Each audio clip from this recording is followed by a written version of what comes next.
7139. Which statement is true regarding wingtip vortices? A. Helicopter rotors generate downwash turbulence only, not vortices. B. Vortices generated by helicopters in forward flight are similar to those generated by fixed-wing aircraft. C. Vortices tend to remain level for a period of time before sinking below the generating aircraft's flight path.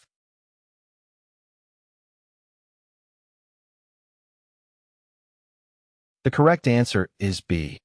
Vortices generated by helicopters in forward flight share similarities with those produced by fixed-wing aircraft. When a helicopter is in forward flight, its rotor blades create vortices at the tips as a result of the pressure differences between the upper and lower surfaces of the blades. These rotor vortices have a similar circulation pattern and behavior in the surrounding airflow as the wingtip vortices of fixed-wing aircraft. Like wingtip vortices, helicopter rotor vortices have a tendency to sink and move downward over time. This sinking motion occurs due to factors such as air turbulence and wind conditions. As the rotor vortices descend, they can pose a potential hazard to other aircraft operating in the vicinity. Understanding the similarity between rotor vortices and wingtip vortices is crucial for pilots and air traffic controllers.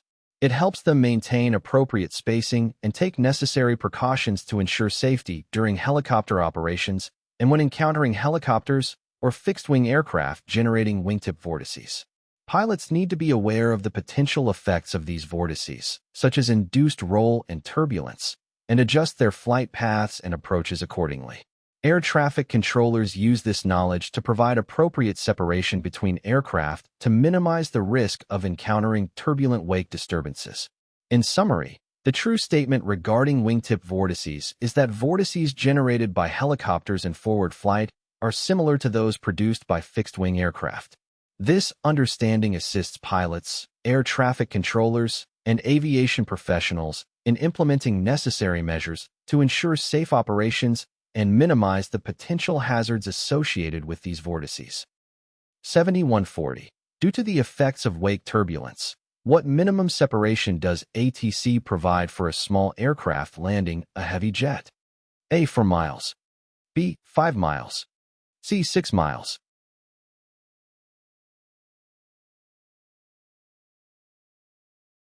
The correct answer is C. Wake turbulence is generated by aircraft, particularly larger and heavier ones, as they pass through the air. This turbulence consists of powerful vortices that can pose a hazard to other aircraft flying in their wake. The vortices created by heavy jets, in particular, can be especially strong and disruptive. To ensure the safety of aircraft landing behind a heavy jet, ATC implements separation standards. In the case of a small aircraft following a heavy jet during landing, a minimum separation of 6 miles is provided. This separation distance allows sufficient time for the wake turbulence generated by the heavy jet to disperse and reduce its potential impact on the trailing small aircraft. By maintaining a minimum separation of 6 miles, ATC aims to mitigate the effects of wake turbulence and prevent hazardous encounters between aircraft. Pilots of small aircraft are expected to adhere to the separation guidelines provided by ATC and exercise caution during their approach and landing, taking into account the potential effects of wake turbulence. In summary, due to the effects of wake turbulence, ATC provides a minimum separation of 6 miles for a small aircraft landing behind a heavy jet.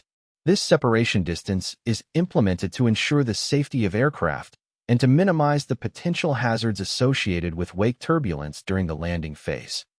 7131. How long will a flight service station hold a VFR flight plan past the proposed departure time? A. 30 minutes. B. 1 hour. C. 2 hours.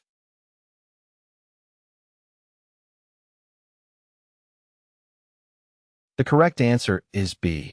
When a pilot files a VFR, Visual Flight Rules, flight plan with an FSS, it is essential to consider the time at which the flight is planned to depart. The FSS maintains the flight plan information and monitors the progress of the flight. If the pilot's actual departure is delayed beyond the proposed departure time specified in the flight plan, the FSS will hold the flight plan for a certain period. In this case, The FSS will hold the VFR flight plan for up to 1 hour past the proposed departure time. This 1-hour holding period allows pilots flexibility in case of unexpected delays or changes in their departure time. It provides a reasonable window for the pilot to initiate the flight without requiring refiling the flight plan. It's important for pilots to communicate any changes in their departure time or intentions to the FSS to ensure accurate monitoring and coordination of their flight. Additionally, it's crucial to adhere to the holding period limit, as exceeding it may require refiling the flight plan to ensure accurate tracking and safety oversight by air traffic services. To summarize, a flight service station, FSS, will hold a VFR flight plan past the proposed departure time for 1 hour. Pilots should communicate any changes in departure time and adhere to the holding period to ensure accurate flight plan monitoring and coordination with air traffic services. 7134. How much time do you have to close a VFR flight plan before search and rescue procedures are initiated? A. 1 hour after your ATA. B. 1/2 hour after landing. C. 1/2 hour after your ETA.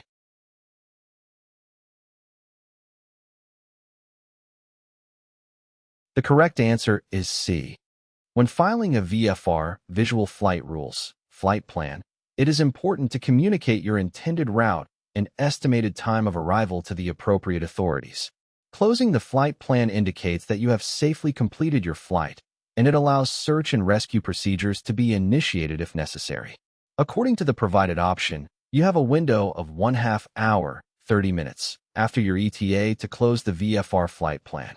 It means that if you haven't closed your flight plan within 30 minutes of your estimated arrival time, search and rescue procedures may be initiated.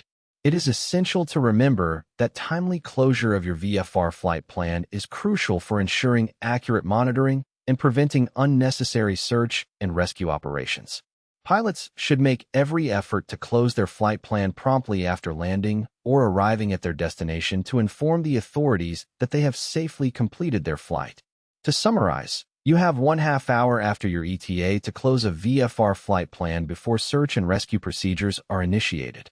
It is important to adhere to this timeline and promptly close your flight plan after arriving at your destination to ensure accurate monitoring and avoid unnecessary search and rescue operations.